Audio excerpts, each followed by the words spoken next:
ఆంధ్రజ్యోతిలో మిగతా వార్తలు చూద్దాం. ప్యాకేజ్డ్ విషం, ప్యాకేజ్డ్ ఆహారంతో చిన్నారులకు ఊబకాయం, మధుమేహం. అంటే పిల్లలు ఈ లావు సమస్యతో ఇబ్బంది పడుతున్నారట. ఈ ప్యాకేజ్ అంటే ప్యాకెట్లలో వచ్చిన ఫుడ్ ఏదైనా కావచ్చు. సో ఆ ప్యాకేజ్డ్ ఫుడ్ తినడం వల్ల లావెక్కుతున్నారు. అండ్ షుగర్ వ్యాధి కూడా వస్తున్నదట, మధుమేహ ముప్పు ఉన్నదట, మెదడు మీద దుష్ప్రభావం కలుగుతున్నదట. సో మీ పిల్లల మెదడు పనితీరు మీద కూడా ప్రభావం చూపిస్తున్నదట. ఆస్తమా, ఎలర్జీ వంటి రుగ్మతలు కూడా వస్తున్నాయట. ఫ్లేవర్డ్ మిల్క్ సెరల్స్లో కూడా చక్కెర స్థాయి ఎక్కువగా ఉన్నది.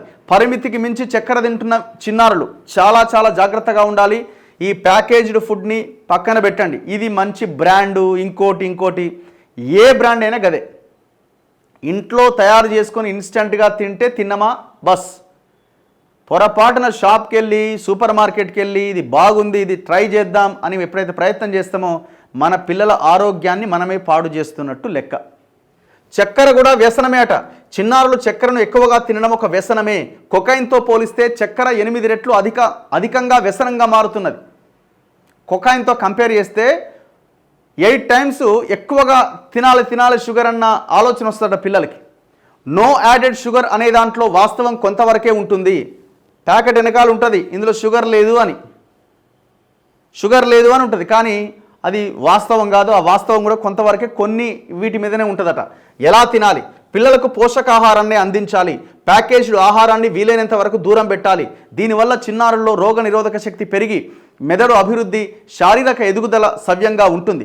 సమతుల పోషకాహారాలతో దీర్ఘకాలిక అనారోగ్యాలు, రుగ్మతలు, వ్యాధులను నివారించవచ్చు. అండ్ దాంతోపాటు లేబుల్ని చదవాల్సిందే. ప్యాకేజ్డ్ ఆహార పదార్థాల లేబుల్ చదవాల్సిందే. వాటిల్లో నిల్వ కారకాలు, ఎడిటివ్స్, హిడెన్ షుగర్తో పాటు ఆహారం సమతుల్యమైందేనా, కొవ్వు పదార్థాలు, పిండి పదార్థాలు, పీచు పదార్థాలు, మాంసకృతులు ఎంత మొత్తంలో ఉన్నాయో తెలుస్తుంది. రాము, వాసంతి అంటే ఎవరో ఇద్దరు పేర్లు తీసుకున్నారు. దంపతులు ఇద్దరు ఉద్యోగులే అట. ఆరోగ్యం ముఖ్యంగా తినే ఆహారం గురించి చాలా శ్రద్ధ తీసుకుంటారట. ఒక ఎగ్జాంపుల్ చెప్తున్నాడు.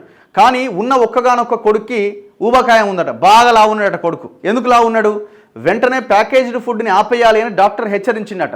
నిజానికి ఆ బాలుడికి ఉదయం అల్పాహారంగా కార్న్ ఫ్లేక్స్ లేదా బ్రెడ్ జామ్ లేదా ఓ హెల్త్ డ్రింక్ ఇస్తున్నారట. వాళ్ళేమో హెల్దీ అనుకుంటున్నారు. ఇక మధ్యాహ్న భోజనం స్కూల్లోనే ఉంటుంది. సాయంత్రం మళ్ళీ స్నాక్స్, ఫ్లేవర్డ్ మిల్క్ ఇస్తారట. రాత్రి భోజనం ఇంట్లో వండింది కానీ బయట ఆర్డర్ చేసింది కానీ పెడతారట. ప్యాకేజ్డ్ ఫుడ్ మానిపించకపోతే కష్టమని డాక్టర్ చెప్పడంతో కంగు తిన్నారట. తాము ఆరోగ్య ఆహారాన్ని అందిస్తున్నామని చెప్పిన ప్యాకేజీ ఆహారంలో ఉండే అధిక చక్కెర, పిండి పదార్థాల కారణంగా మీ ఊళ్ళు లావవుతున్నాడు, అవి తగ్గించండి అని డాక్టర్లు చెప్పిరట. ఇది మీరు ఒక స్కూల్కి వెళ్ళండి.